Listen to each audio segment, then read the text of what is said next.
갈릴교회 김혜경 목사입니다. 오늘은 성숙한 그리스도인 벌써 6번째 시간인데요. 먼저 지난 시간에는 우리가 주님의 기도에 대해서 함께 공부했죠. 주님의 기도의 내용은 크게 세 부분으로 되어 있는데, 하나님의 영광을 위한 기도, 또 우리를 위한 기도, 또 성령으로 이렇게 마무리됩니다. 주님의 기도는 예수님께서 우리에게 직접 가르쳐 주신 기도로 기도의 모범이 되죠. 그래서 우리에게 모범 기도문으로 주님께서 가르쳐 주셨습니다. 그렇기 때문에 주님의 기도는 모든 기도의 방향과 틀, 또 그 기도의 수준을 가르쳐 줄 수 있는, 교정해 주는 거울이라고 했습니다. 또 주님의 기도는 우리의 성숙을 위한 결단의 기도이기 때문에 주님의 기도를 드릴 때 우리의 마음을 다해서 그 뜻을 새기면서 기도하면 더 큰 은혜가 임할 수 있다고 함께 나누었습니다. 오늘은 성숙한 그리스도인 6번째 시간 10계명에 대해서 함께 나누도록 하겠습니다. 먼저 10계명의 내용을 살펴보기 전에 10계명에 대해 몇 가지 생각해 보도록 하겠습니다. 어떤 사람들은 10계명이 구약의 유산이기 때문에 신약의 시대를 살아가는 오늘날에는 우리에게는 없어도 된다고 말하는 사람들이 있습니다. 만약 오늘날에도 이 10계명이 하나님의 그 절대적인 명령으로 우리에게 유효하다면 그것은 아마 그거에 대해서 우리는 성경적인 근거를 찾아야 할 것입니다. 그래서 10계명이 오늘날에도 유효한 성경적인 근거를 함께 살펴보도록 하겠습니다.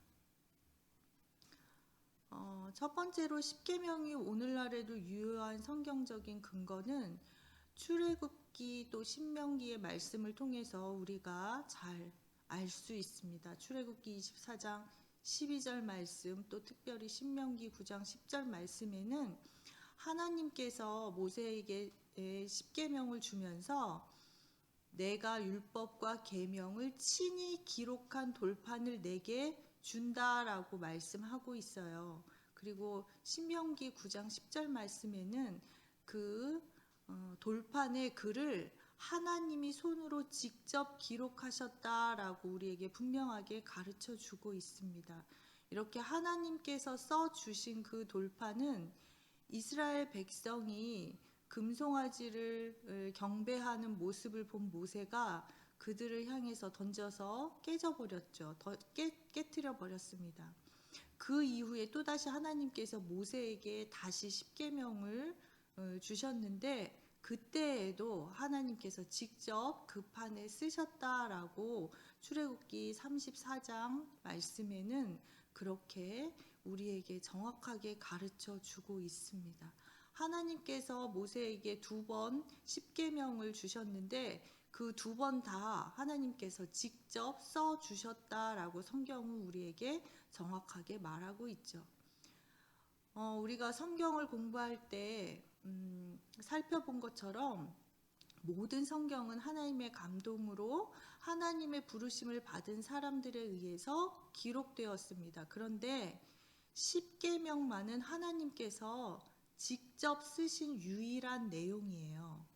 그렇기 때문에 하나님께서 그렇게 직접 쓰셨다면 그것은 10계명이 시간과 공간을 초월하여서 영원하고 또 절대적인 하나님의 명령이라고 우리가 받아들여야 하는 것이죠. 그렇기 때문에 현재를 살아가는 우리에게도 유효한 하나님의 명령으로 우리가 10계명을 받아야 합니다. 또 2번째는 신명기 5장 1절에서 3절부터의 말씀인데요. 이것은 시내산에서 모세가 율법을 받을 때, 10계명을 받을 때 처음에 그 광야에서 생활한 1세대들 이후에 다시 40년이 지나고 그들이 다 죽고 2세대들이 모압 광야에서 가나안에 들어가기 직전에 하나님의 말씀을 다시 모세가 기억해 주면서 한 이야기인데요. 특별히 신명기 5장 3절 말씀에 보면 십계명을 말하면서 이 언약은 여호와께서 우리 조상들과 세우신 것이 아니요 오늘 여기 살아있는 우리 곧 우리와 세우신 것이라 이렇게 말하고 있습니다. 벌써 40년이 지난 상황이지만 그때 40년 전에 살아있던 사람들과 세우신 언약이 아니라 지금 우리와 세우신 언약이라고 가르쳐주고 있는 것이죠. 하나님께서 우리와 세우신 언약.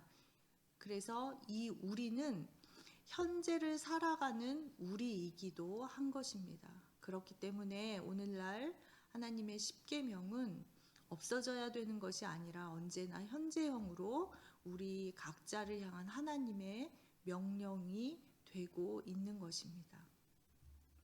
또 세 번째로 들 수 있는 근거는 열왕기상 8장 말씀에 찾아볼 수 있습니다. 여기서는 솔로몬이 성전을 하나님께 봉헌하는 장면이 나오는데요. 성소의 지성소에 그 하나님의 상징인 법궤를 안치했는데 그 속에 들어있는 것이 하나님의 말씀이었습니다. 그것은 사람이 기록한 두루마리가 아니라 하나님께서 직접 손으로 기록하신 십계명의 두 돌판을 그곳에 넣었다는 거예요. 하나님의 말씀을 두라는 것은 곧 하나님의 명령이었습니다. 하나님께서 당신 자신과 당신이 직접 써주신 십계명을 동일시하셔서 그 성소의 지성소에 있는 법궤 안에 하나님의 임재를 상징하는데 그 하나님의 임재, 하나님이 함께하심, 하나님이 그곳에 계심을 십계명을 그곳에 두라고 말씀하시면서 그렇게 하나님이 함께 하신다라는 것을 그들에게 보여주신 것이죠. 그래서 고린도전서 3장 16절 말씀에는 너희가 하나님의 성전인 것을 너희가 알지 못하느냐 이런 말씀이 있는데요. 우리 자신이 곧 하나님의 성전이기도 하지요. 우리가 성전이 되기 위해서는 위에서 살펴본 것처럼 지성소에 있는 법궤 안에 지성소 안에 법궤를 안치했는데 그때에 그 언약궤를 함께 두었던 것처럼 우리가 성전이 되기 위해서는 그 언약궤를 우리 가슴에 품고 있어야 합니다. 그런데 이 언약궤는 뭔가 하면 하나님의 말씀이고 곧 십계명이라는 것이죠. 그래서 십계명은 아무리 세월이 지나도 우리가 반드시 우리 마음에 성전된 우리가 품고 살아가야 할 하나님의 절대적인 명령인 것입니다. 또 네 번째는 계시록의 말씀에서 그것을 좀 찾아볼 수 있습니다. 사도 요한이 본 하늘나라를 지금 증거하고 있는데 십계명이 들어있는 언약궤가 사도 요한이 본 하늘나라에도 있었다라는 것을 말씀을 통해서 우리에게 전하고 있습니다. 이것은 우리가 하나님 나라에 이르기까지 십계명은 우리에게 반드시 있어야 할 하나님의 절대적인 명령인 것을 우리에게 일깨워 주고 있는 것이죠. 따라서 이 모든 이유를 살펴볼 때 십계명은 언제 어디서나 시간과 공간을 초월해서 항상 유효하다라는 결론을 우리가 내릴 수 있는 것이죠. 그래서 현대를 살아가고 있는 우리에게도 이 십계명은 하나님의 말씀으로 반드시 지켜야 되는 하나님께서 우리에게 주신 명령이다라고 우리가 받아들여야 하는 것입니다. 이제 십계명이 이렇게 중요한 이유를 한번 살펴보도록 하겠습니다. 출애굽기 20장 1절에서 2절 말씀에 보면 십계명의 대전제라고 할 수 있는 말씀이 있어요. 이것은 뭐냐면 하나님이 이 모든 말씀으로 말씀하여 이르시되 나는 너를 이집트 땅 종되었던 집에서 인도하여 낸 내 하나님 여호와다라고 말씀하시면서 그 이후에 십계명을 모세에게 주시거든요.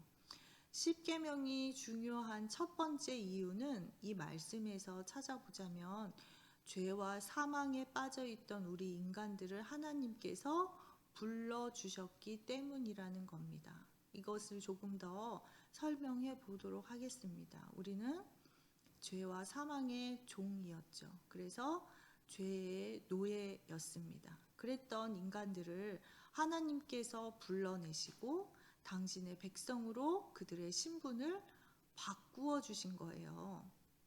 그래서 신분을 바꾸어 주신 하나님의 명령으로 이제는 하나님의 백성이 되었으니까 그 신분에 맞는 수준의 삶을 요구하신 것인데 그 삶을 그 수준에 맞는 삶을 살도록 우리에게 가이드라인을 주신 것이 바로 십계명인 것입니다.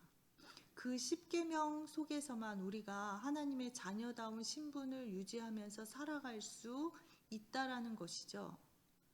그래서 십계명을 우리에게 주신 것은 하나님을 위해서가 아니라 우리를 위한 것입니다.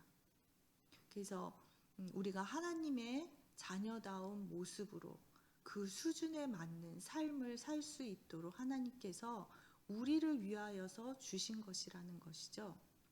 두 번째, 십계명은 왜 이렇게 중요한가? 그것은 바로 하나님 사랑과 이웃 사랑, 또 우리 책에는 사람 사랑이라는 표현을 썼는데요.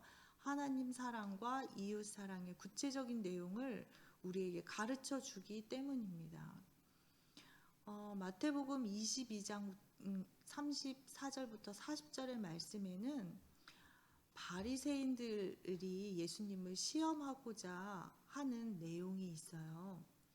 그런데 예수님께서 어느 율법사가 선생님, 율법 중에 어느 계명이 제일 큽니까? 이렇게 물어보는 장면이 있는데 그에 대해서 예수님께서는 첫째는 내 목숨을 다하고 뜻을 다하고 너의 하나님을 사랑하라 라는 것이고, 둘째도 이와 같으니 라고 말씀하시면서 내 이웃을 내 자신같이 사랑하라 라고 이렇게 가르쳐 주고 계십니다. 하나님을 사랑하는 것이 첫째, 이웃을 사랑하는 것이 둘째. 그런데 첫째가 더 중요하고 둘째가 덜 중요하다는 것이 아니라 첫째와 똑같이 그것도 둘째도 중요하다라는 의미로 둘째도 그와 같으니 라고 말씀하시면서 이 두 계명이 온 율법과 선지자의 강령이다 라고 말씀하신 뜻은 이 두 계명이 온 율법과 선지자의 강령이면서 성경의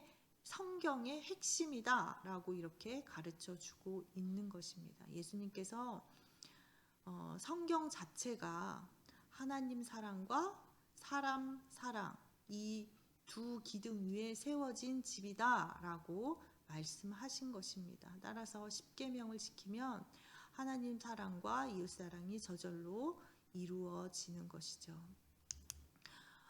우리가 십계명을 대할 때에 주의해야 할 점이 두 가지 있습니다.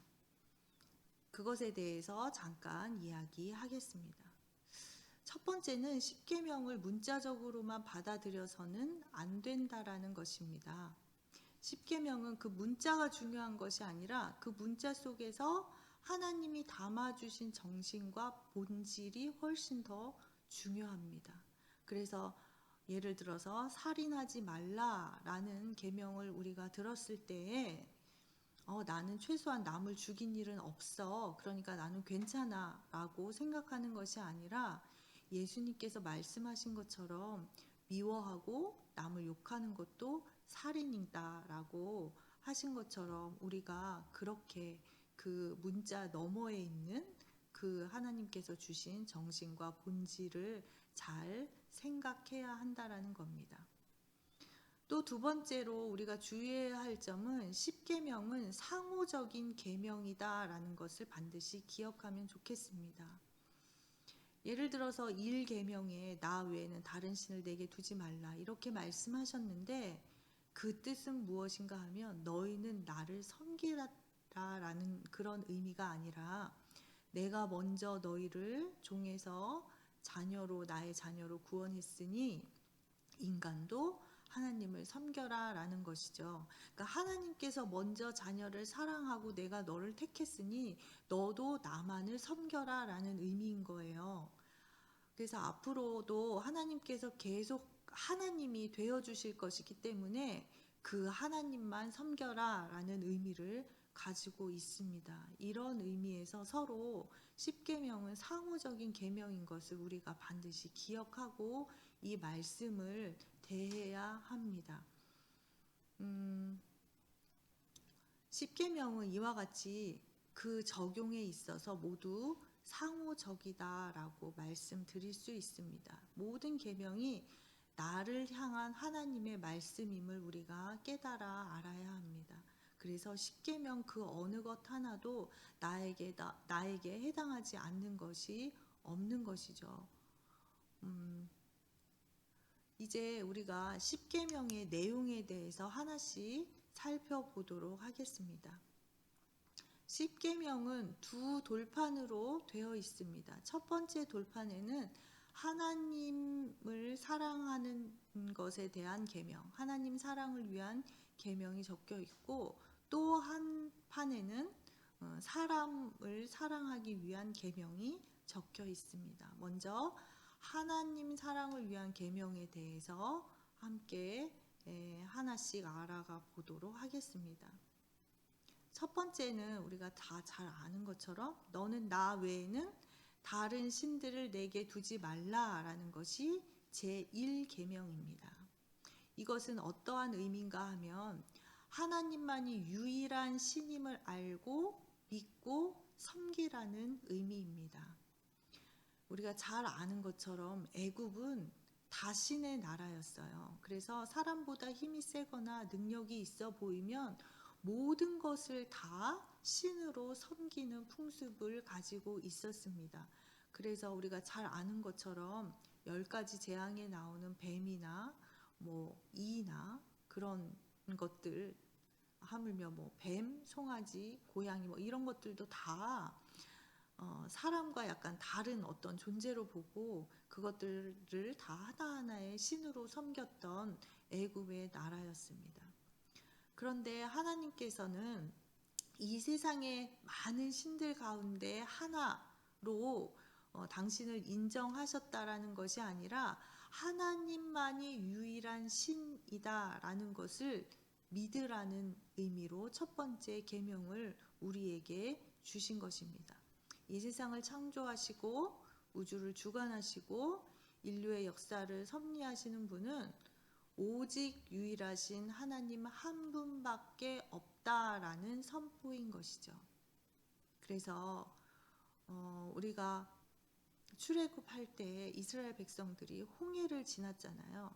하나님께서 그들에게 홍해를 갈라주셨죠. 그런데 성경에는 분명하게 우리에게 전하고 있습니다. 홍해를 가르고 그들이 마른 땅을 밟고 지나갔다라고 우리에게 전하고 있어요.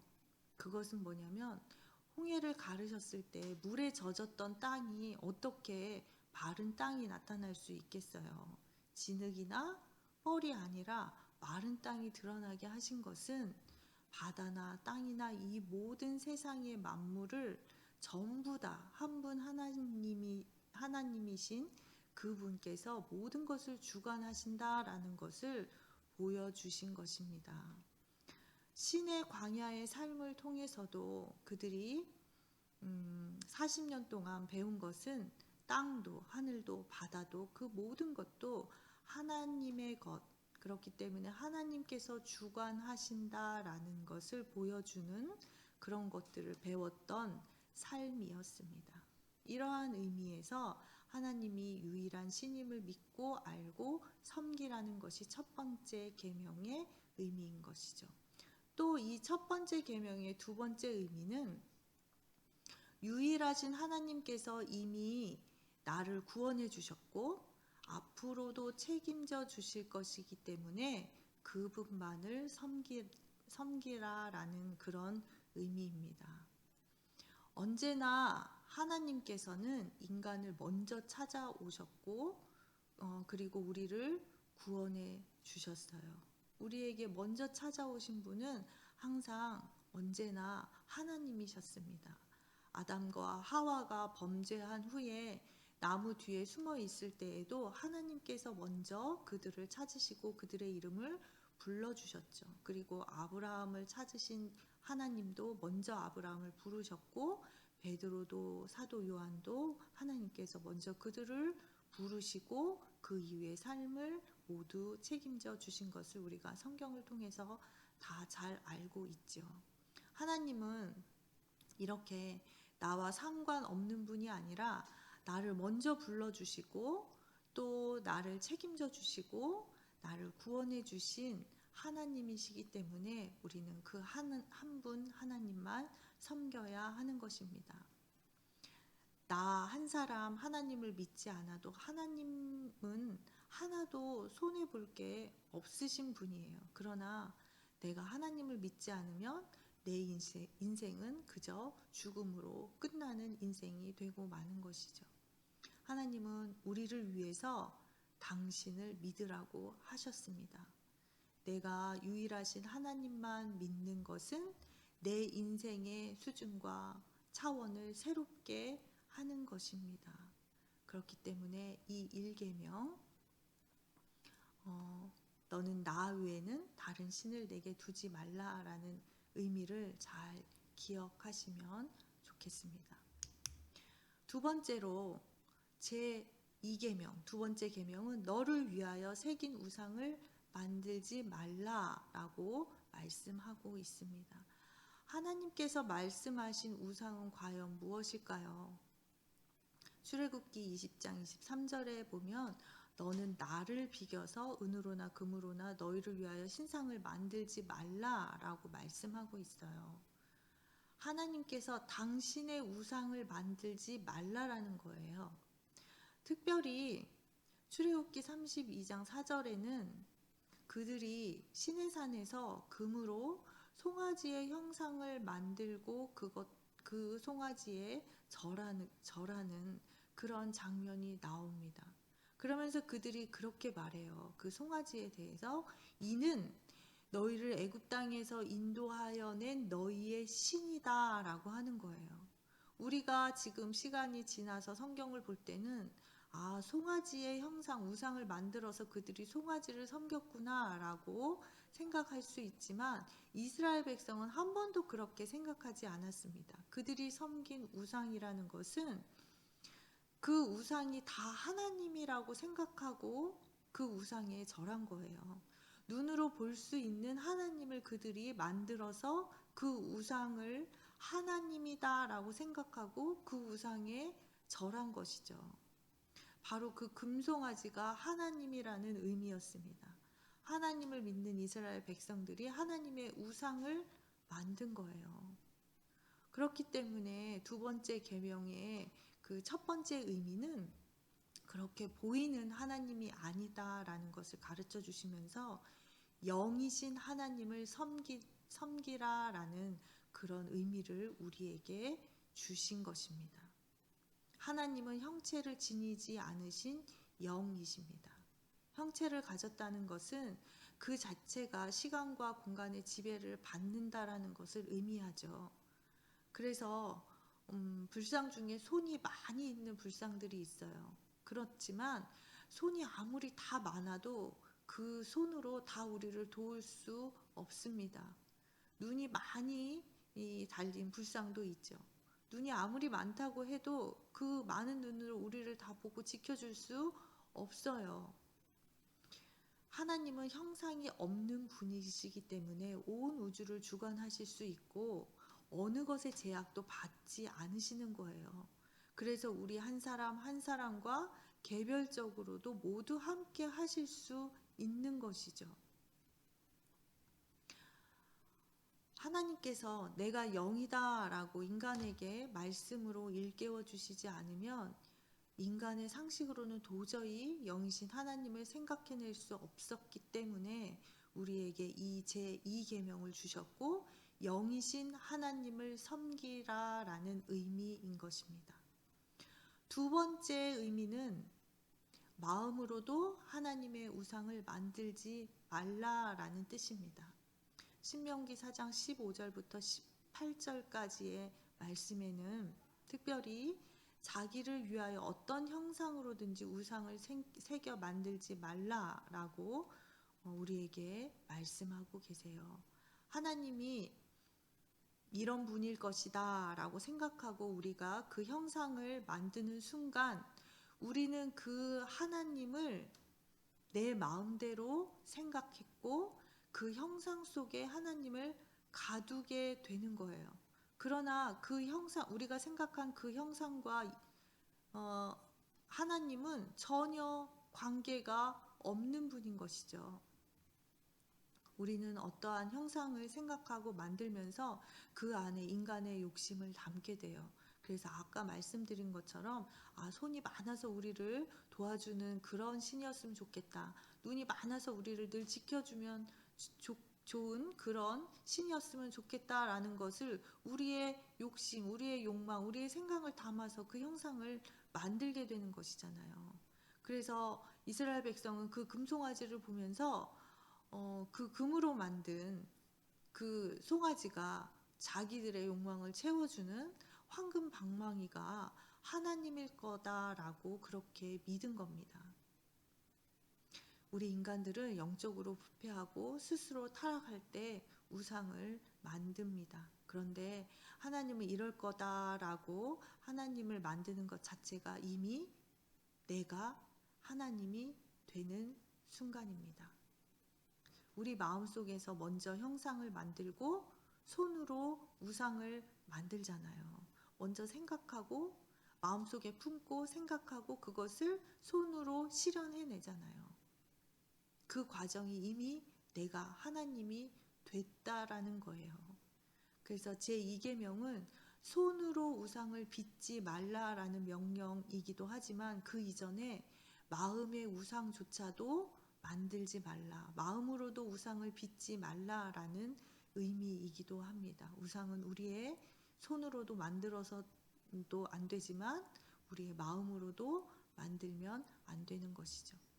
세 번째 제2계명의 의미는 우리가 의식하지는 못하는 가운데 마음속으로 이미 빚어서 우리가 가지고 있는 우상들에 대해서도 너희들이 그것을 버려야 한다라는 하나님께서 우리에게 주신 경고의 메시지입니다. 우리가 생각하지 못하는 가운데 내가 스스로 하나님은 이럴 거다라고 생각하고 있는 것들이 있어요. 이 책을 쓰신 이재철 목사님께서는 그것들을 한 5가지 정도 가르쳐주고 계십니다. 한번 잘 생각해 보시면 여기에 걸리지 않는 거가 하나도 없을 것 같아요. 첫 번째는 하나님은 나를 가장 사랑하신다라는 착각이에요. 하나님은 나를 가장 사랑하신다라는 생각이 바로 우리가 의식하지 못하는 가운데 가지고 있는 우리 마음에 빚고 있는 우상이라는 겁니다. 우리가 그 주님의 기도를 하면서도 내 하나님이 아니라 우리 하나님에 대해서 생각해 봤잖아요. 바로 하나님은 우리의 하나님이십니다. 나만을 사랑하시는 하나님이 아니라 다른 사람도 사랑하시는 하나님이라는 거예요. 하나님은 나도 사랑하시지만 내 옆에 있는 형제 자매도 사랑하십니다. 또 두 번째 우리가 잘못 착각하고 있는 마음속에 새긴 우상은 내가 하는 일을 하나님께서 가장 기뻐하신다라고 생각하는 그 마음이에요. 내가 하는 일이 가장 중요하다라는 그런 마음을 가지고 우리는 주의 일을 할 때 굉장히 열심을 내죠. 그래서 그 일에 혹시 협조하지 않는 사람이 있으면 저 사람은 왜 이렇게 믿음이 없어? 하나님의 일을 하는데 왜 협조하지 않지? 이런 생각을 때로는 가질 수도 있지요. 교역자들 중에서도 특별히 여러 가지 사역에 특화되어 계신 분들이 계십니다. 그래서 어느 분들은 선교사님으로, 또 어떤 분들은 특별히 청소년 사역으로, 또 어떤 분들은 고아원 사역으로, 또 양로원의 사역으로 그렇게 다 각자 가진 달란트대로 사역을 하고 계십니다. 그러나 그런 사역을 할 때 이것만이 제일 중요한 거야, 내가 하는 일이 제일 하나님께서 기뻐하시는 거야 라고 생각한다면 다른 사람과 다른 사역들과 서로 협조할 수 없게 되겠죠.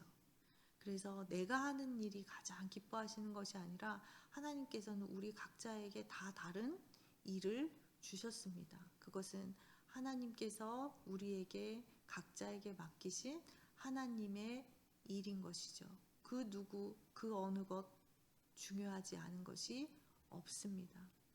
세 번째, 우리가 마음에 잘못 빚고 있는 우상 중에 하나는 하나님께서는 나만을 통해서 사역하시고 역사하신다라는 그러한 착각이에요.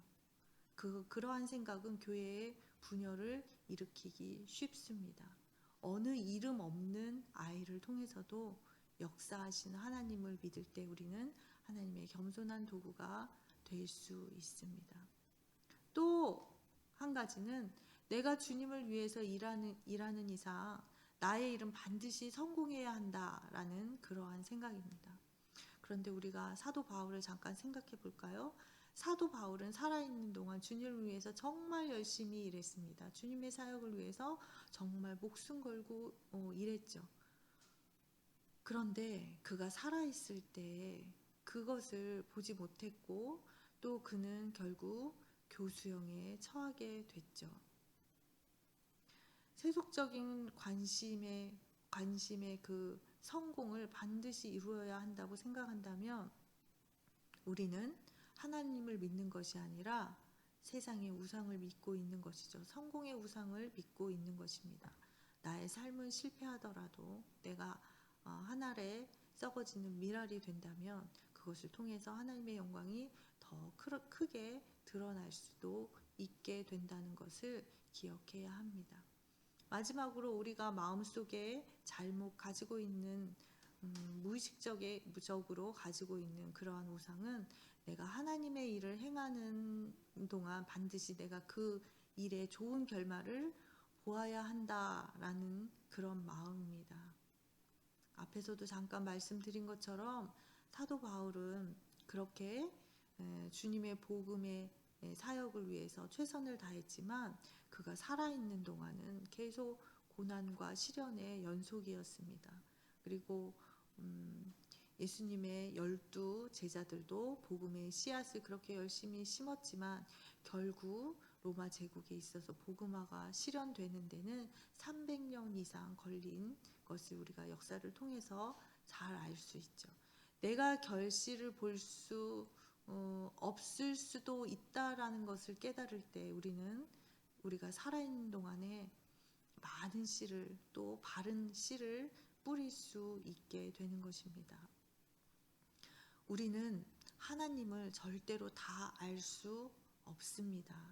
우리가 하나님을 안다고 생각하는 그 순간 하나님은 우리와 벌써 멀리 떨어져 계신 것이죠. 다 안다라는 우상을 우리의 마음에서 매일매일 부술 때 매일 하나님을 바르게 알아갈 수 있습니다.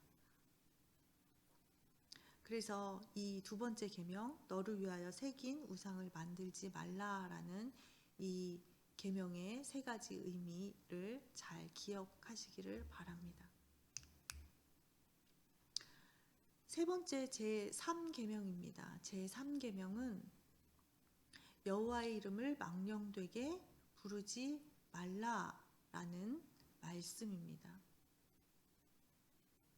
이 계명의 첫 번째 의미는 하나님의 이름을 함부로 부르거나 그 이름으로 헛된 맹세, 헛된 기도를 하지 말라는 것입니다. 우리나라 사람들은 특별히 부모님의 함자를 이야기할 때 함부로 부모님의 함자를 이야기하지 않죠. 무슨 자, 무슨 자, 무슨 자 쓰십니다. 이렇게 이야기하잖아요.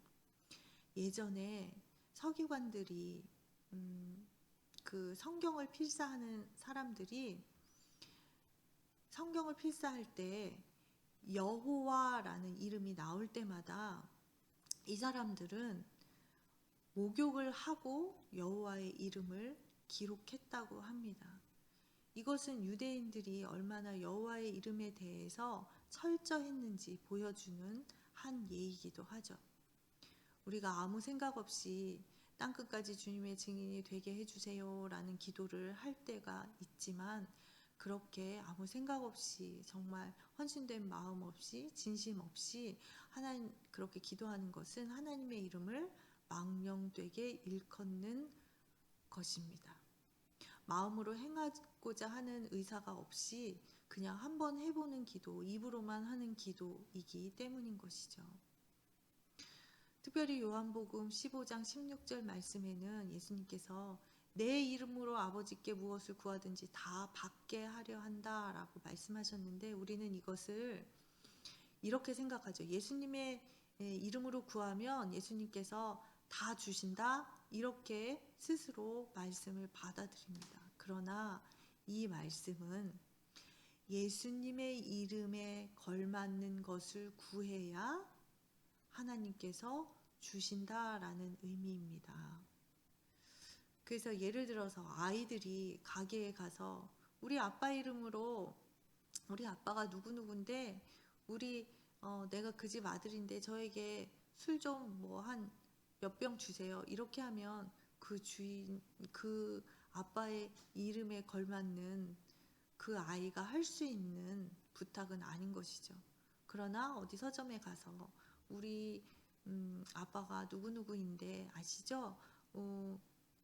저희 아빠 이름으로 이 책 한 권 제가 가져갈게요, 이렇게 한다면 그것은 절대 무리한 부탁이 아닙니다. 우리가 여호와 하나님의 이름으로 구할 수 없는 것을 구하지 않는 것이 제3계명의 정신인 것입니다. 두 번째, 제3계명의 의미는 여호와 이름을 망령되게 부르지 말라라고 하고 있는데, 이 말라라는 것을 긍정의 의미로 바꿔보면 하라라는 의미로 바꿔볼 수 있는데, 그것은 바로 하나님의 이름을 존귀하게 하라라고 우리가 바꿔볼 수 있겠죠. 내가 누군가의 이름을 존귀하게 한다는 것은 그 사람과 나 사이에 신실한 관계가 맺어 있다라는 것을 의미합니다. 그리고 내가 하나님의 이름을 늘 존귀하게 하면 내가 하나님의 이름을 망령되게 부를 까닭이 없겠죠. 그래서 나의 행동 하나하나로 하나님의 이름을 높여질지언정 내가 하나님의 이름에 누를 끼치지 않겠다라는 것이 바로 하나님의 이름을 존귀하게 하는 것입니다. 이러한 두 가지 의미가 여호와 이름을 망령되게 부르지 말라라는 제3계명의 의미입니다. 다음으로 제4계명에 대해서 함께 생각해 보도록 하겠습니다. 제4계명은 우리가 잘 아는 것처럼 안식일을 기억하여 거룩하게 지키라 라는 말씀입니다. 이 계명의 첫 번째 뜻은 안식일의 뜻을 바르게 알고 잘 구현하라 라는 의미입니다. 안식일은 첫 번째로는 여러 가지가 의미가 있는데 창조사적인 의미로 본다면 하나님께서 세상을 창조하시고 일곱째 날에 안식하셨잖아요. 그래서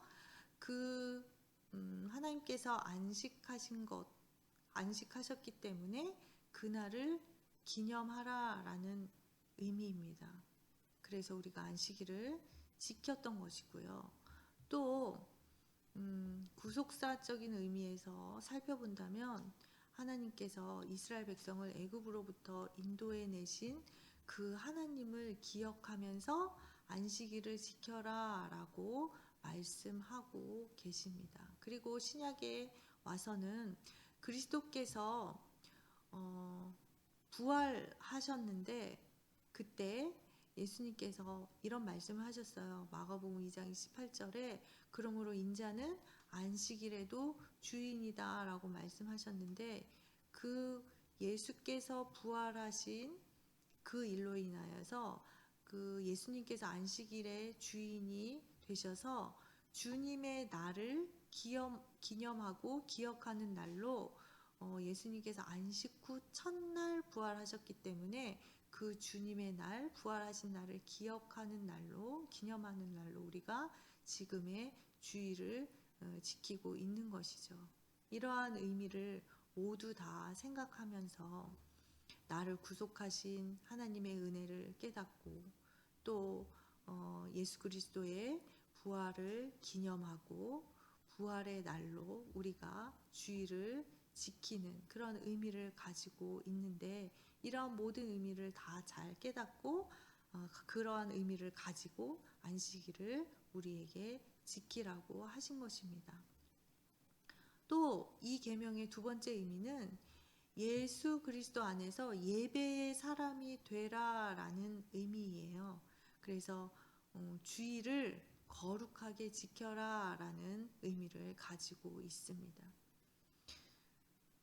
우리가 크리스천 베이직에서 살펴본 것처럼 예배는 하나님 앞에서 나 스스로를 죽이는 겁니다. 하나님 앞에서 스스로 죽는 것이 바로 예배인 것이죠.